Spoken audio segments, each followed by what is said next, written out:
Translation: he worshipped them with all the riches at his disposal: priceless clothing, ornaments, fragrant sandalwood paste, betel nut, lamps, sumptuous food, and so on. Thus, he offered them all his family's wealth and also his own self. BPT purport. Bali Maharaj's devotional attitude is renowned as the perfect example of complete self-surrender. When Lord Vishnu, in the guise of a young Brahmana student, approached him for charity, Bali offered all he possessed. And when he had nothing more to offer, he surrendered himself as the Supreme Lord's eternal servant. There are 9 standard processes of devotional service, and the last, Atma Samarpanam, as taught by Bali Daityaraj, is the culmination toward which every endeavor should aim. Strong statement. Is the culmination toward which every endeavor should aim. If one tries to impress the Lord with wealth, power, intelligence, and so on, but fails to humbly understand oneself to be his servant, one's so-called devotion is only a presumptuous show.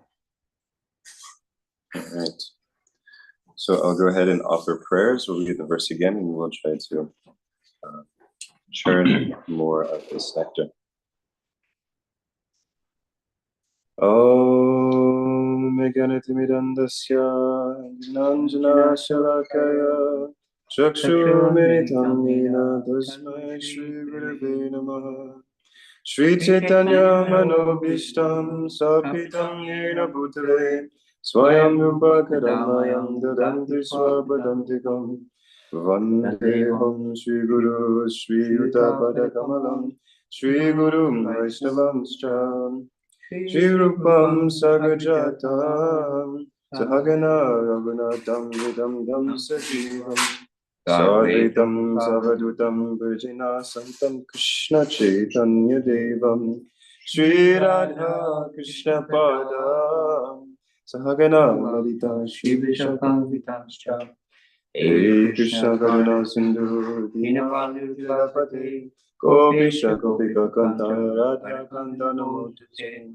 Tapta Kanchana Goprangi Radhe Vrindavaneshwari Vishabhanu Suti Devi Pranamami Hari Priye Vanchakapatarvishta Kripa Sindhu Patitanam Pavanebhyo Vaishnavebhyo Namo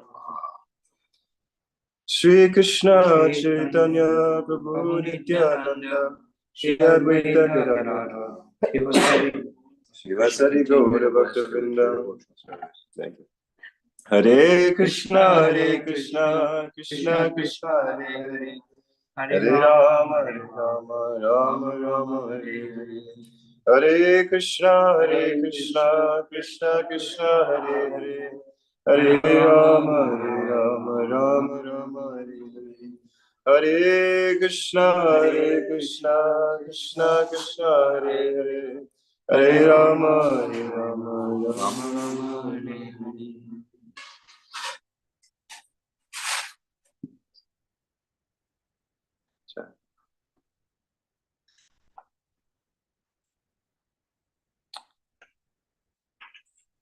Translation, Canto 10, Chapter 87, Text 37. Canto 10, Chapter 85, Text 37. He worshipped them with all the riches at his disposal. Not just some, all. And he's a great king in a very opulent place. Whole kit and caboodle.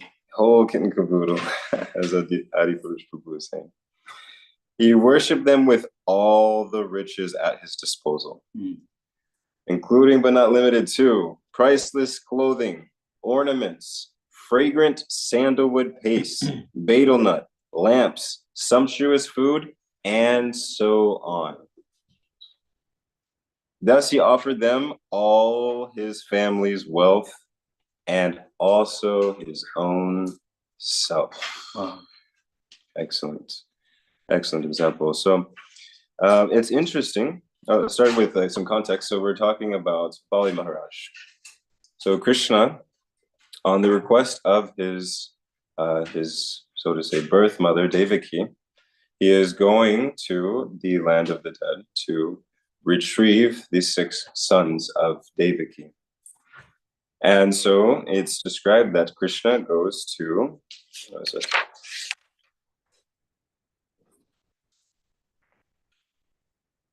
Sutala. And there at Sutala, Bali Maharaj is present.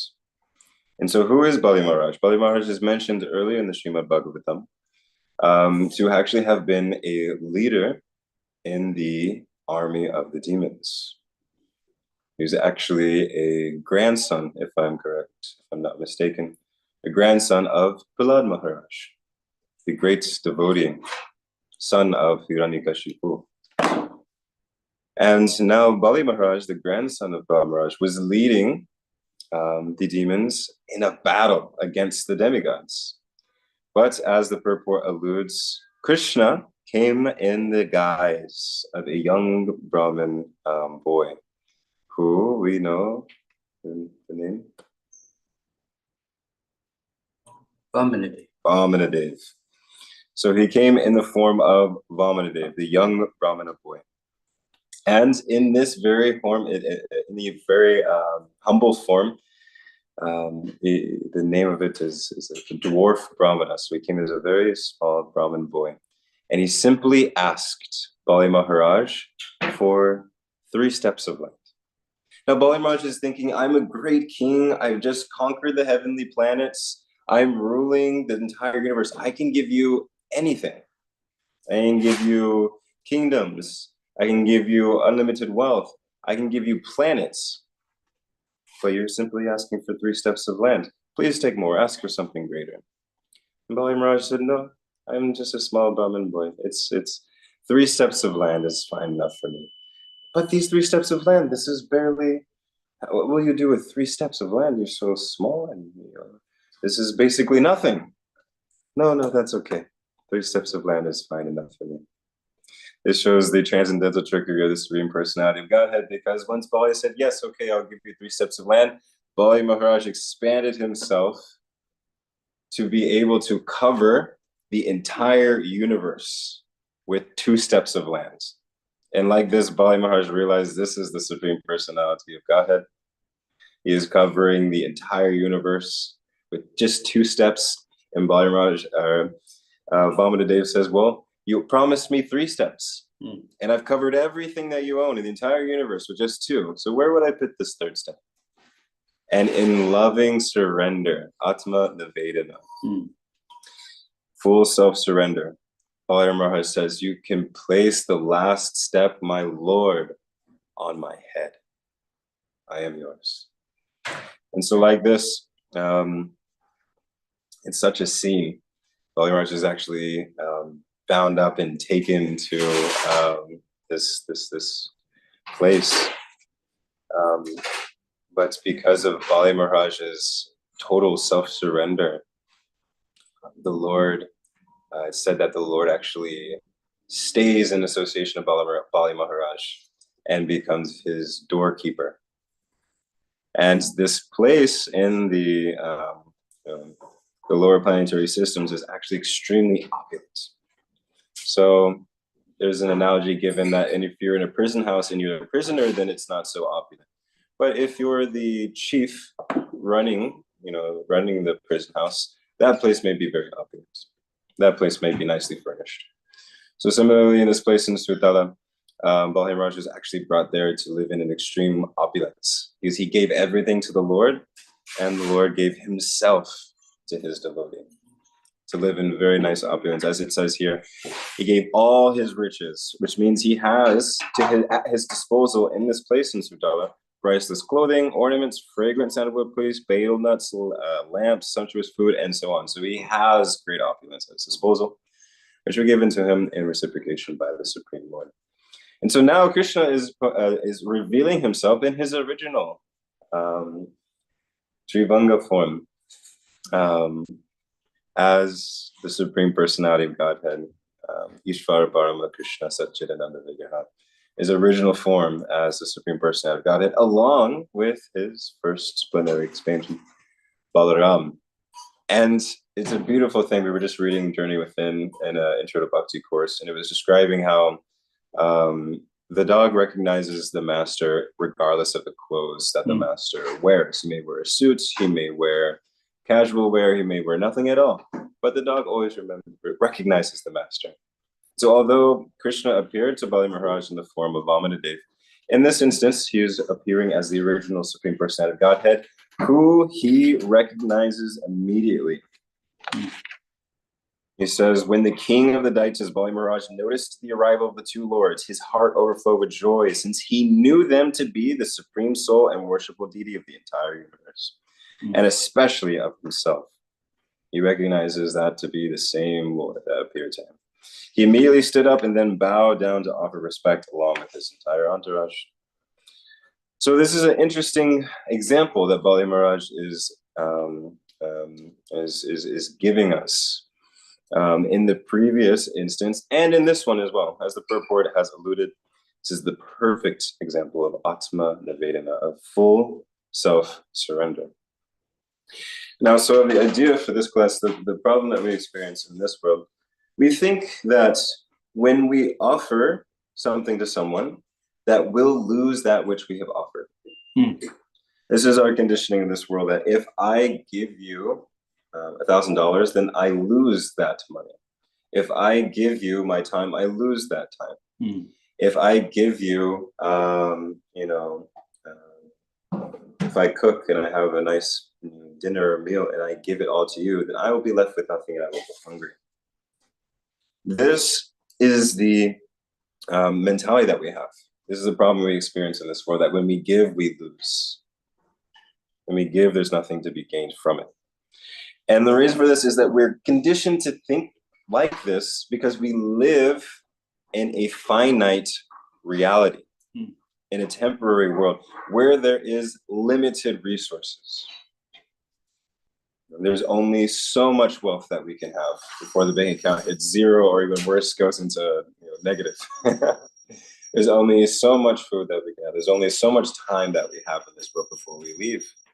So why he's actually said that time is the most valuable of resources, because at least for time, or at least for money, if you lose it, at least you can make it back in some kind of way. If you lose a house, maybe you could buy another one or retrieve it in some kind of way. You lose an item, maybe you could get it back. You let someone borrow something, maybe there's a chance they'll give it back to you.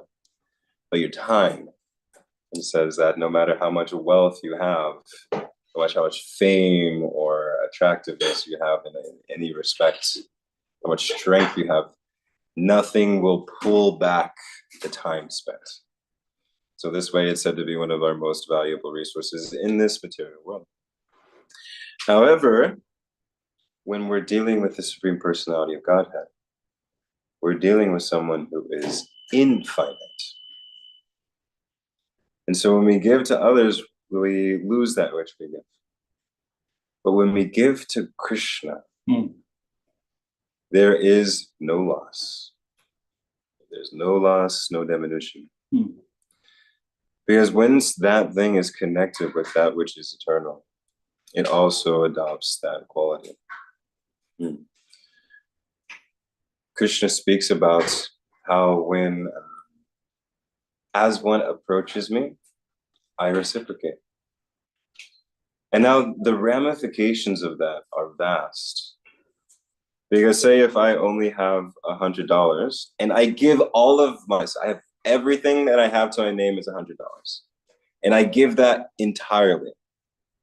Krishna says, I will reciprocate as you approach me. He's not saying, okay, you gave $100, so I'll give $100. He's saying you gave 100% of yourself. Therefore, I will give 100% of myself. That's wild. You go to any trillionaire, billionaire, whatever, millionaire, you say, hey, I have $100. It's all I have. It's 100% of what I have. I'm giving it to you entirely. And they go, oh, wow, you gave me $100? Here's my entire treasury. Here's my, oh, you gave me 100%, so I'll also give you 100%. Here's my trillions of dollars. the ramifications for what Krishna is saying goes so much deeper than that. He's not saying, oh, you gave me $100, so I'll give you. He's getting, you gave 100% of yourself, so I'll give 100% of myself. But what is Krishna? Satchidananda Vigraha, unlimited. So we're these tiny beings, Anu, very small. And we're giving all of our very insignificant self to him. And he, the unlimited supreme source, is giving all of himself in return. Yes, Hare Krishna. Years ago, Hayagriva spoke to Srila Prabhupada and said, Prabhupada, I want to surrender everything. But what do you have to surrender? It wasn't even yours ever. You surrender the idea that it's yours. Kind of an interesting enhancement of that. Actually, it was never yours. How can you, what are you talking about? You're going to give it to Krishna. It is Krishna's. You're acknowledging that it is Krishna. Kind of an interesting conversation. Yes, thank you, Hare Krishna, for mentioning that. And that segues nicely to what the purport mentions as far as the Navaveda, the 9 processes of devotional service. And the last being Atma Samarpana. And it is the culmination towards which every endeavor should aim. So this also reminds us, towards your point, Hare Krishna Prabhu, Bhaktivinoda Thakur writes this very nice song explaining how everything actually belongs to the Supreme Personality of Godhead already. And now I am using it fully in your service. This is your house. This is your family. This is your wealth. This is everything is yours. And now I am simply the servant in your house, offering these things and serving your family, using all of these things in connection to you, my Supreme Lord. This is Atmana Vedana. This is, let's say, Saranagati, self-surrender. And so really, yes, this is why it's the culmination towards every endeavor should aim, is this realization, this awareness, and acting in that awareness that everything, including my very self, belongs to you. And not in a, what's the word? Resentful way. Like, oh, fine, it's yours, take it. No, in love. Bhai Maharaj, in love, he says when he sees the Supreme Lord, his heart is overfilled with joy. And in that joyous, loving affection, he is offering it back, offering all the riches, all the priceless ornaments and fragrance, which the Supreme Lord has given to him to use. And he in turn is using to please the Supreme Lord, recognizing, no, this is yours. This is meant for your pleasure. And from a loving place doing that. So it's not merely an action, and it's not merely an intellectual exercise. It's something of devotion. It's something of bhakti, something of love, something of the heart, as the purport nicely alludes to. Because if it doesn't have that intention of affection, then it will nearly be one trying to impress the Lord with wealth, power, intelligence. The Lord is the supreme source of everything. He has all the wealth. Everything belongs to him anyways. But what amount of wealth are we going to use to impress the Lord? But Krishna is so much of a high character that he says, that even if you offer me something as insignificant as a leaf, he's the Supreme Lord with unlimited goddesses of fortune, offering the most opulent of food preparations. But he says, even if you offer me a simple leaf, water, fruit, with love, a flower, with love, main ingredient. With love and devotion, I will accept it. And the purports acharyas give that he accepts it in ecstasy. This is very nice purport describing that. Usually flowers are meant to be smelled. But in the ecstasy of love, he'll honor it. He'll actually eat it. Ashnami, I eat that. We see that example with Vidura when ends the banana peel, where out of ecstasy, it was offered in such love, and Krishna, overwhelmed by the love of his devotee, ate that banana peel with great relishment. So this is the nature of love between Krishna and his devotees. And so with the remaining time, we can take a look at some examples of those who have given full self-surrender, and how when we offer ourselves to Krishna, we will not be the loser. that when we offer to Krishna, Krishna is so much excited to reciprocate and give back to us. And so whatever way that looks like in our life that we can give to Krishna, Krishna appreciates it to the utmost degree and reciprocates from his heart, thinking, how can I reciprocate with this devotee?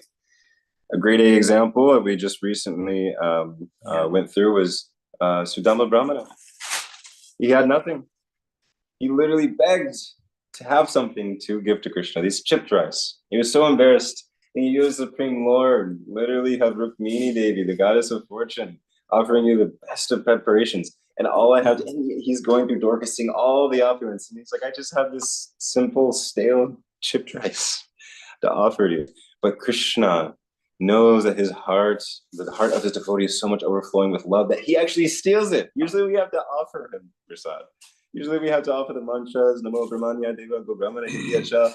But Krishna is so much eager to taste the love of his devotees, he actually steals it from his devotee, just like he does in his childhood pastime, stealing the butter. And he steals the chipped rice and starts eating it. And Rukmini has to stop and he's like, no, if you keep eating this, we won't have rest to distribute. Please, my Lord, be satiated with your honor in this. And so Sudama, like this, doesn't even ask for anything for himself. But he gave all that he had to Krishna, beyond what he had to Krishna. And you see in reciprocation, even on the material platform, he lived in this immense opulence. Krishna gave him kingdoms, great, opulences to live in. Yes, Hari Purush. In the Christian tradition, they use the word steward, that it's in our care. It's not mine. Just like if the butler in the big mansion, he's thinking, he doesn't think all this furniture, this silverware, this decoration, that these are mine. I'm taking care of these on behalf of my boss, So we're stewards. We have things, but been put in our care so we could use them in Christian service. Yes. Yes, thank you for adding that. It was exactly the next points that when Sudama received all of these opulences, he didn't develop the material false ego that, oh, this is mine now to use for my enjoyment, but he simply used it to further worship the Supreme Personality of Godhead, thinking that the Lord has offered me these things, they belong to him, let me use it in service to him. And so there's a great example of full self-surrender, and even when Krishna reciprocated with material opulences, it did not bewilder or shake his devotion because he was in full realization, as Adi Purush said, that I am a steward of these things that Krishna has bestowed into my care, and I use them to glorify him further. And so we also see this example in the fruit seller in Vrindavan, where the fruit seller came and was offering fruits who would like to offer, like purchase some fruits. And baby Gopal, young Gopal, wanted these fruits. And so he, in that time in Vrindavan, there was exchange commerce. So he grabbed some grains and wanted to exchange these grains for fruits for the fruit seller. But along the way, he's the seeds are starting to flow through his hands. And so there's only a few seeds in his hand, and he's offering to the fruit seller. And it's not an equal trade, let's say like this. But the fruit seller was not worried about the profit or the gain. She simply saw the charming smile of baby Gopal, and it enchanted her heart. And she said, yes, take my best of fruits, take them all. Not minding for herself, full self-surrender, just giving to Krishna for his pleasure. And Gopal was so pleased and so smiling, so happy that he got all of these fruits. And in reciprocation, he bestowed upon her the most celestial jewels. Just mystically filled her basket with all of these celestial jewels and invaluable ornaments. But the fruit seller didn't even recognize, because as soon as baby Gopal mentioned, her heart was enchanted by this Gopal. Her entire life was now, how can I please this Krishna? How can I make him happy? How can I get the jewel of his smile? And so she goes all the way back to her house, and then when she's trying to find more fruits so that she could go back and offer them to Krishna again. And then she realizes, my basket is full. How is this? And she finally sees that her basket is filled with celestial jewels. And she doesn't even for a moment think, oh, how nice, I'm going to enjoy. Now she throws those jewels aside as if they are nothing, because they are actually, she's filling up her basket with as many fruits as possible to go and offer to Krishna. So like this, when we have this love of Krishna, it is actually the most valuable thing. And in the face of any other value, it is nothing. It's nothing compared to the love of Krishna. And like this, she brings that basket full of fruits again to offer to Krishna. And the story goes on such, and those fruits are offered to all of the residents of Vrindavan, thus increasing the love and the joy in the pastimes of Sri Krishna. And so I'll try to briefly go through a few more examples and we can open up for questions and reflections. Also, Haridas Thakur. So just to end on the fruit seller. In giving herself, she received the greatest gem of Krishna's love, Krishna's smile. And that was the most valuable thing to her. In the example of Haridas Thakur, he, from early age, gave everything of himself, his full time to furthering the mission of Sri Chaitanya Mahaprabhu. And when Mahaprabhu, in his Mahaprakash Leela, called Haridas forward, he said, Haridas, do you remember when you were going to be beaten to death? And he told you either give up this chanting of the holy names, or we'll take your very life. What to speak about taking your possessions or your fame. He said, I'll take your very life.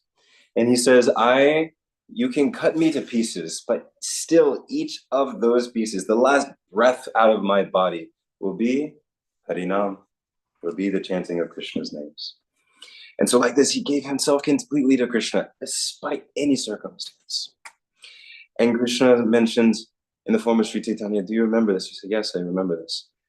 And you remember how you were being beaten and you felt no pain? He said, yes, this was a very interesting occurrence. So that is because you gave yourself entirely to me. And so it is written, declare it boldly, Arjuna, in the Bhagavad Gita. It says, I will protect my devotees. This is executed in different ways, but in this instance, he even went to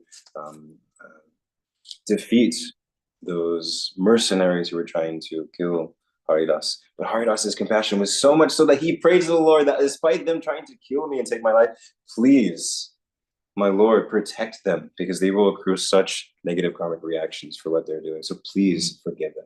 And so he felt defeated by his devotee. And now I can't defeat these mercenaries. So what will I do? I must protect my devotee. So he himself, in unmanifest form, covers Haridas with his own back. And in the Mahaprakash Leela, Mahaprabhu reveals the bruises and beats on his own back. He's saying, when they were beating you, I took those beatings on my own back. And in this reciprocation of love, Haridas Thakur faints into transcendental ecstasy. Wow. This is the love between Krishna and his devotees. And so when he comes back to consciousness, Mahaprabhu says, please, by your love and devotion, you have purchased me. Ask for something, ask for some boon, ask for some benediction. Please, I beg you. And in response, Haridas Thakur said, my Lord, I am completely satisfied just being your servant. What can I ask for? And he says, no, please, I am begging you, for me, as a favor to me, ask for something. He says, all right, my Lord, if you insist, I will ask for something. And he asks simply to be a dog in the house of a Vaishnava, so that he can get the food remnants of that devotee and be purified. So when one is fully surrendered to Krishna, he sees no greater joy than being a servant of Krishna and being a servant of his devotees. Another example, Kulavecha Sridhar. He had nothing. He had nothing. And he's got his livelihood simply by selling banana leaves.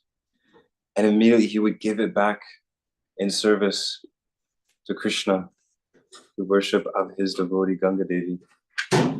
And like this, Kulavecha Sridhar would be visited by Mahaprabhu, young Nimai, little Nimai, and they would haggle over the prices.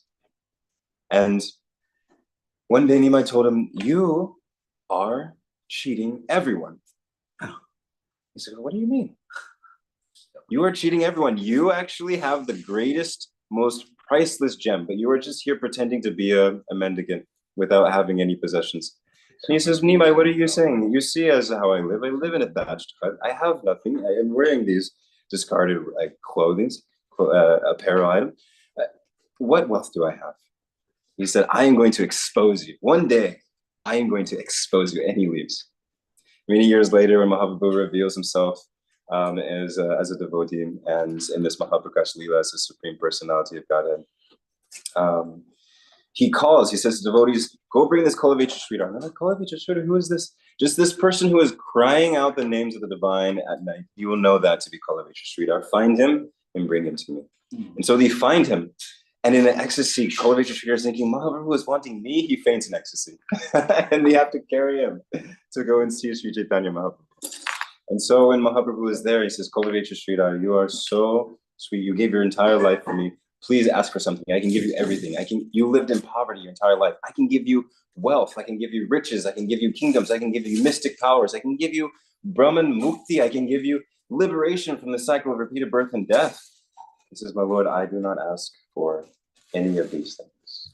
I am completely satiated and pacified in my love and devotion to you. He's going mad. Krishna's going mad. And Chaitanya's going mad, thinking, I must reciprocate with your affection. Please, for me, ask for something. It's like this. Okay, if it pleases you, I will ask for some benediction. And the benediction that he asks for is that may every birth that I take, may I always be this banana leaf seller, and may you always be this young Nimai who comes and haggles and steals my banana leaves. He could have anything. And if we were asked, like, what would he ask for? He could have anything. He's simply asking for the topmost jewel of loving reciprocation with the Supreme Personality of God. And we're running out of time, but two more quick examples. Grandfather Bhishmadev. He gave everything. He was willing to even be the bad guy and be misunderstood for all history by fighting on the opposite side in the battlefield of Kurukshetra, fighting against Arjuna, fighting against Krishna, but knowing the mission of Krishna, knowing it and doing this as a service to Krishna. So it may give the topmost example that no matter how materially strong we are, no matter how powerful, no matter how skilled, no one will defeat the will of the Supreme Personality of Godhead. And he's willing to be in great difficulty as a result of this, both socially and in physically, having unlimited arrows pierced his whole body and staying there for a very long time on the battlefield. He's willing to give himself entirely to Krishna. And so we think, okay, if he's giving himself entirely to Krishna, it seems like he's losing. He lost materially, he lost socially, he lost in all of these different ways. But actually, he's the greatest winner because Krishna came at the time of his leaving, and now he is eternally immortalized in his glorifiable position in the first canto of Srimad Bhagavatam, which is said to be like the lotus feet of the Supreme Personality of Godhead. And like this, at the time of his death, he saw the transcendental form of Govinda in his warrior-like form, decorated by the dust of the battlefield of Kurukshetra. And in loving devotion, he went to that Supreme Personality of Godhead and got the most valuable of jewels, eternal love of the Supreme, returning back to the Supreme, to the kingdom of God. And one last example, King Prataparuja. King Prataparuja ruled the province of Orissa, to my knowledge. And he was so desperate to see the Supreme Personality of Godhead. But Krishna in this form was as Sri Chaitanya in his sannyas liva. And he said, I cannot associate with, so to say, material people. He's in a position of a king. I'm a sannyasi, I cannot associate with him. King Prataparuja was so eager to see the Supreme Lord. He was beside himself. He said, I will give up my kingdom. I will renounce. I will become a beggar on the street if it will allow me to see the Supreme Personality of Godhead. And ultimately, by divine arrangements of Krishna's devotees, he got to see Krishna. And when Krishna asked, Chaitanya Mahaprabhu asked, who is this person? Who is it who is so kindly offering me these nice words and prayers? Who is it? Who are you? Who are you, you most magnanimous personality? He doesn't introduce himself as the king or the ruler or anything or Prataparuja. He says, I am the servant of your servants. And dasa, dasa, dasa. I am the servant of your servant. And like this, Mahaprabhu embraces it. And he exemplifies that it's not our wealth, it's not our position, it's not our power that's going to impress Krishna, but simply our humble, loving desire to serve his servants and to connect with him in them. And so like this, all of that to culminate in this idea that the most valuable thing in the market is being offered to us. Namo Mahavadanyaya Krishna Prema Pradayate Krishna Krishna Chaitanya Namo Namo Namne Gora to say no. Oh, sorry, but Namo Mahavadanyaya Krishna Prema Pradaya Krishna Krishna Chaitanya Namo. Vasudeva Prabhu, can you help me out? Gora to say Namaha. Namaha. Always good to have a Brahman around. So like this, Krishna, one of the Goswamis writes that Krishna, you're Sri Chaitanya, you're the most munificent. You are freely giving out the most rare, valuable jewel in the market of Krishna Prema. You are giving this out freely. So out of all the things that we can ask for, out of all the things that we are offering ourselves to Krishna, in this full self-surrender, if we recognize, if we give to Krishna, we have everything to win.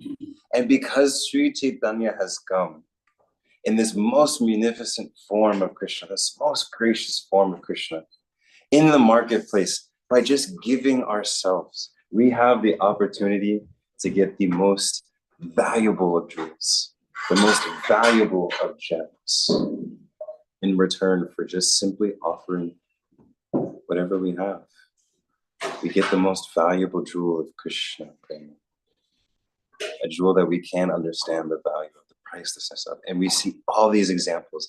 Bali Maharaj gave everything for Krishna Prema. Sudama Brahmana gave everything for Krishna Prema. The fruit seller gave everything for Krishna Prema. Haridas Thakur, Kalavatra Sridhar, grandfather Vishwadev, King Prataparuja, and many, many more. They gave everything. So this example, we may not understand the value of it, but seeing their example, we can realize there is nothing more valuable than this love for Krishna. And Sri Chaitanya is making it super easy to approach. All we have to do is sincerely chant Hare Krishna Mahamantra. It is imbued with this Krishna Prema. We offer ourselves entirely to it, and Krishna offers himself entirely to us. So by chanting Hare Krishna, Krishna Krishna, Hare Hare Rama, Rama Rama, Hare. We can purchase the most valuable things in the marketplace. Hare Krishna. So I apologize, we just went up till time. But thank you for this opportunity to speak. I apologize if I spoke anything incorrectly or have upset anyone. As your humble servants, please forgive me. Hare Krishna. Maybe Adi Purush or Jeffrey. Hare Krishna. You can hear us okay? Yes, Prabhu. Yeah, I was reading last night, Srila Prabhupada was speaking about the conversation between Narada and Srila Vyasadeva, but the altar is opening, so we'll listen to that. Come to Krishna. Jai Srimad Bhagavatam Ki Jai Srila Prabhupada. Hare Krishna, dear devotees, it's darshan time. If you will, turn on your cameras so that you may see the Lord and be seen. Hare Krishna.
Shri Shri Radha Mulida Gauda Chandra Sil Bhagavan Ki Srila Prabhupada Ki. Let's hear our spiritual master of the Holy Age.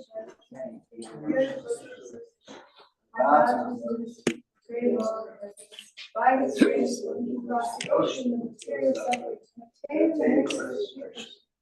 My only wish is to have my consciousness purified by the words emanating from his wisdom.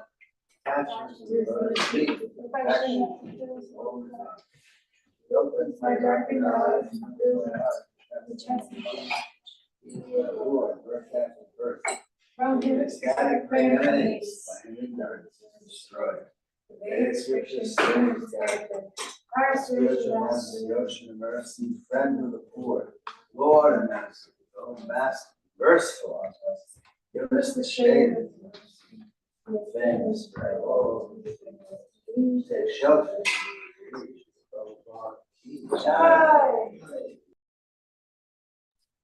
Hare Krishna, welcome to the Afterglow. Jeffrey Prabhu, thank you so much for hosting. I had no idea the fruit lady discarded all the jewels. What would you do with the jewels, Jeffrey Prabhu? Would you maybe open a temple, or would you print books, pay off mortgage? I, I don't know what I would do with the jewels. I don't know that I would even get them in the first place. Yeah. Hare Krishna. True. Thank you, Jeffrey Prabhu. Thank you. Any takeaways, reflections, questions? Hare Krishna, Prabhu. I had a question as Manohara was speaking about the reciprocal nature of the relationship, and if you give 100%, then Krishna gives 100%. And forgive me, I'm a simpleton, and I'm a greedy simpleton, and I have witnessed through my life there are speakers who pretend to speak in the name of God, who ask for people to give up all of their money in order to obtain God's mercy.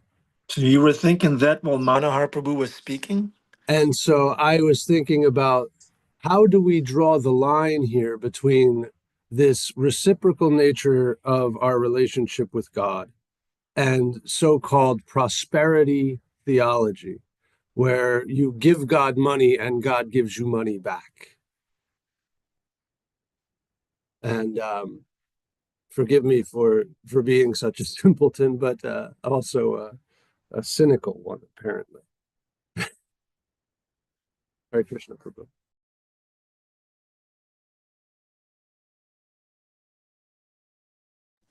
Manohar, that question was for you. Okay, cool. Just checking. Yeah, that's a really excellent question, and there's a lot that could be said on that. So maybe I could give a few thoughts towards that discussion.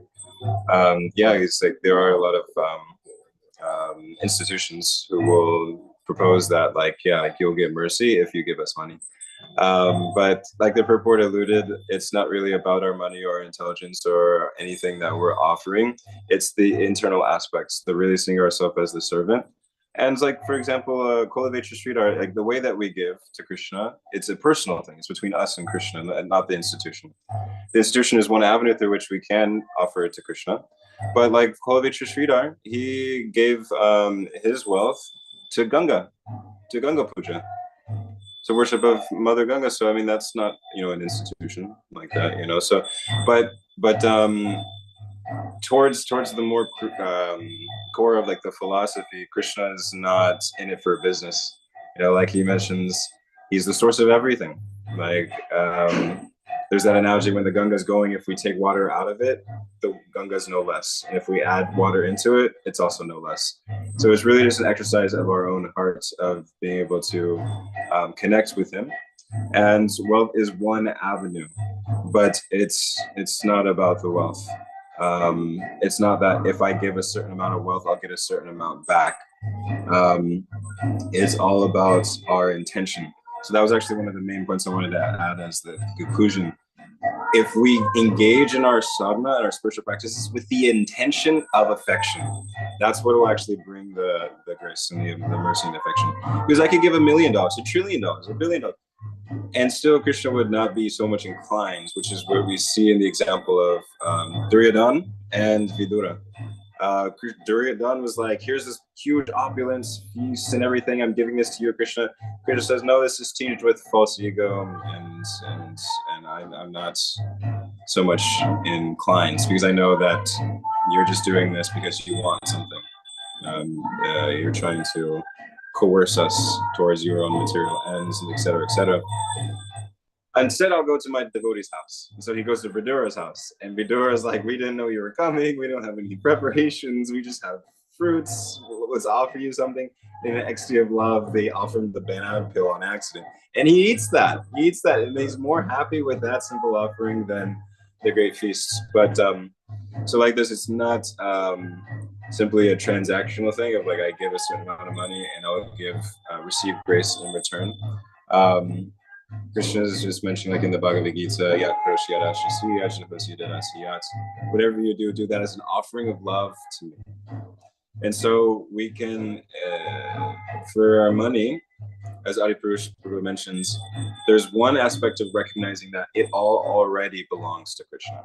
So it's not like, it's something mine and now I'm giving to him and now it's his. Like, it's already, everything belongs to him.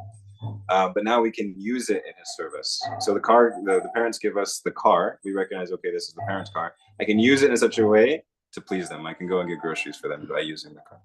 So similarly with like our wealth and whatnot, we can use that in one way or another to please him, recognizing it already belongs to him. And there's unlimited ways in which we can reciprocate through wealth or through time or through energy. We can, buy a loaf of bread, offer it to Krishna, and then feed the birds. That's also using our wealth to connect with Krishna. So it doesn't necessarily have to be through a religious institution, although it is one avenue. Hare Krishna Prabhu. Thank you for indulging my question. Affection is the intention. I love that mantra. And thank you for pointing out that when we give away something of value, we aren't losing it. That was... I missed the last part. When we give away something of value, that we are not losing it. That was a very powerful point that you made very early in the lecture. So thank you very much. Hare Krishna. Thank you. Srila Prabhupada says, not a single grain should be wasted. It's not even going anywhere. It's still in our care, but it's done as an offering to Krishna. So you can keep your toys, Jeffrey Prabhu, just play for Krishna. We don't have to discard anything. Besides our bad Krishna habits. doesn't want my G.I. Joe figures? Yeah. Haribo, I had a question. Mathuranath Prabhu, of course. Go ahead. Yesterday in the class, I asked a question about authenticity with Krishna. And one of the things the speaker said is like, she said, we're never authentic, actually. And I didn't really resonate with that. And I thought maybe you could speak on that. Like in our relationship with Krishna, I see, in my own life, I fluctuate from higher self, lower self. And I can see like higher self is actually being real, being authentic, and then lower self is, this hiding, playing small, cheating mentality, trying to be something I'm not, holding, trying to act in some way that's to look good. So maybe I thought maybe you could just clarify that. That maybe I don't understand that, but she said like we should never think we're authentic in this world. Maybe So she said we can't claim that we're authentic. Maybe she said it that way. No, I don't remember exactly how she said it, but I got that feeling too. That even if you try to be inauthentic with Krishna, how can you be inauthentic with Krishna? He knows what's going on. He's within your heart. I had that thought too, Mathuranath Prabhu. Thank you for this question. Let's see if Manohara Prabhu would like to elaborate. Yeah, I can't speak per se like absolutely or confidently per se, but again, just contributing maybe some thoughts to the discussion. One of my mentors mentions sometimes we maybe try to present one aspect of ourselves that we think Krishna will like, which is good. But then we were maybe hiding the other parts of ourselves. And like you mentioned, Nanda Bihari, Krishna already knows all those things are there. So, but it is an exercise because we're very conditioned to only presenting. Yeah. Thank you. To only presenting that which will kind of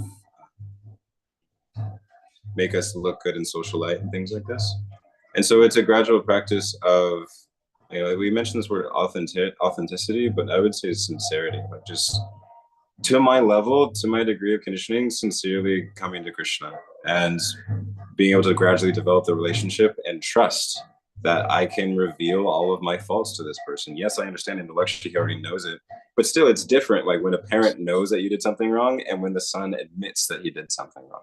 And so similarly, when we have something in our heart, it's like developing the trust that, okay, I can trust Krishna. I can say like, I'm going through this struggle. And like, I'm sincerely wanting to whatever degree I have the sincerity, I'm wanting to connect with you. I want to develop this relationship with you. Please help me. And that sincerity kind of really develops as the relationship and the trust develops. And like this, I suppose authenticity would be a byproduct of that. And I'm authentically practicing showing up to him in a true self, both relatively and then at more advanced stages. Absolutely, as a spiritual. Thank you, Manohara Prabhu. Hare Krishna. Hare Krishna. Yeah. Mathura, can you hear me? Mathura? Yes, he gave you a thumbs up. Yeah, I can hear you. Look who's here. Shali. Do you see Hey, Shali? Ali, I see him. Haribo. Hare How long has Krishna. it been since you saw Shali? Yeah, I can see him. Chai. Okay, go on. I'm sorry to interrupt you. Thank you, Adipurusha Prabhu. Krishna Kumari had her hand up, and then Krishna Kumari, you still available to?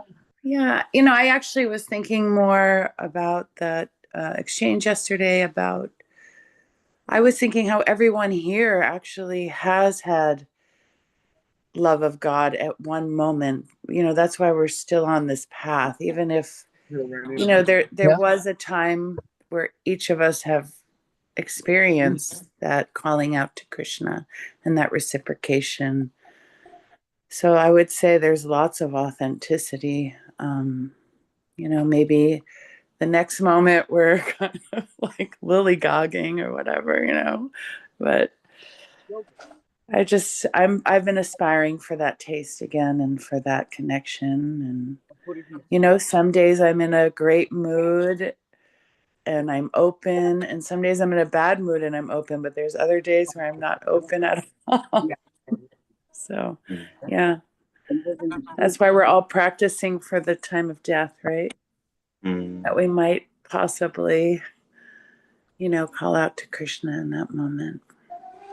Yeah, really excellent point. And it's mentioned many times that desire is that key aspect. Once you really develop that loyam, that strong desire to connect, it helps bring us through the anishtita stage where there's kind of like a wavering. But yeah, as you've mentioned, and as the Gita mentions, yeah, there will be good times, there will be difficult times. And despite the good times and despite the bad times, as that desire, that ember of desire burns brighter, then that will be the prominent driving force. And so when we have those bad days, we'll still be showing up to Krishna, like, okay, I'm feeling bad, but I'm showing up to you how I can in this moment. When we're in good moments, okay, I'm showing up to you how I can in this moment. I'm not forgetting you because something's good and I don't need you right now. Or I'm not forgetting you because, oh, I'm in so much pain and I can't think of you. We're practicing, like you mentioned, it's a sadhana, it's a practice. It's a practice of remembering you in good times, the bad times, and everything in between. And that brings me to the one other point I mentioned to Jeffrey's point about the transactional, because sometimes that verse sounds transactional. As one approaches me, I reciprocate. So it sounds like, oh, I have to do something. But actually, Krishna is saying, to the degree one accepts my love, the experience it. Krishna's already giving everything. Krishna's already given you the treasury. If I say, I have $1 million for you, Jeffrey, like, it's for you. It's got your name on it. But love means choice, so I can't force you to take it. So call me after this, I'll give you my account numbers. Okay, good. Yeah. As one approaches me, I reciprocate. Okay, so I'll write it down. Right. So like this. That's great. So like if I'm offering that and there's free will. So if you say like, okay, I'm only gonna accept or I won't accept it at all. It's like, okay, I want to give it to you, but because love means choice, you have that free will. But as you accept it from me, you'll receive it. So you say, okay, I'll accept like 50%. So okay, well, I want to give you the whole million, but your free will, here's 500,000. But when you want the rest, it's here for you.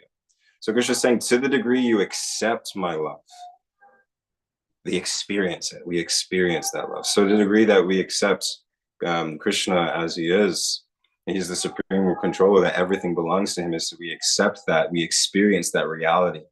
And then everything becomes an expression of that truth, expression of that relationship. Then we're experiencing his love through our revenue, recognizing he's given this to me. We experience his love through his books, through his devotees, through his chanting, through his deity form. And then everything we do is also like, it's him that's giving me this ability to speak. And so I'm naturally using that like as a